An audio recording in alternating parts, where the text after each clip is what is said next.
আসসালামু আলাইকুম প্রিয় গাইস, সবাই কেমন আছেন? আশা করি সবাই ভালো আছেন। মূলত আসলে আজকে চলে আসলাম যে আমরা আসলে কুমিল্লা জেলার আহ, চান্দিনা উপজেলা থানাধীন ধোয়াই নবাবপুর কৈকুড়ি গ্রামে। এটা হচ্ছে যে আসলে আমার নিজ বাড়ির এলাকায়।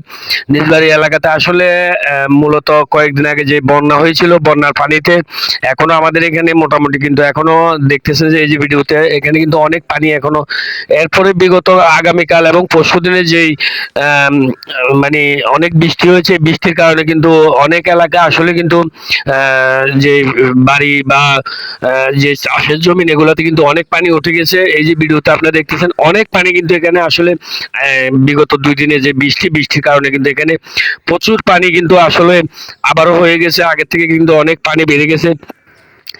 তাই আমি আসলে যারা আসলে চান্দিনা থানাধীন যারা আছেন বা গোমতী নদীর আশেপাশে যারা আছেন তাদেরকে আবারও বলতেছি, আপনারা কিন্তু সতর্ক সাবধান অবলম্বন করবেন, কারণ যে কোনো মুহূর্তে আবারও বন্যা হতে পারে। কারণ যে পানি আসলে রোদে বা যে পানি শুকিয়ে গেছিল কিন্তু তা কিন্তু আসলে বৃষ্টির কারণে কিন্তু আবারও কিন্তু প্রচুর পানি এখানে কিন্তু দেখতেছেন যে প্রচুর পানি কিন্তু আবারও হয়ে গেছে। তো এই যারা নদীর আশেপাশে আছেন আমি তাদেরকে বলতে চাই, আপনারা কিন্তু সতর্কতা অবলম্বন করে এখানে থাকবেন, কারণ যে কোনো মুহূর্তে হয়তো আবারও বন্যা দেখা দিতে পারে। তো এটা আসলে আমার নিজ বাড়ি, আমার বাড়ির আশেপাশে দেখতেছেন যে এইভাবে কিন্তু প্রচুর পানি এখানে। মোটামুটি কিন্তু হয়তো আর হাত খানেক যদি পানি হয় হয়তো আমার ঘরও পানি উঠতে পারে, এরকম অবস্থা। যে পানিটা আসলে বিগত সপ্তাহখানিক আগেও কিন্তু এই পানি ছিল, কিন্তু এরপরে আস্তে আস্তে কিন্তু পানি কমে যায়।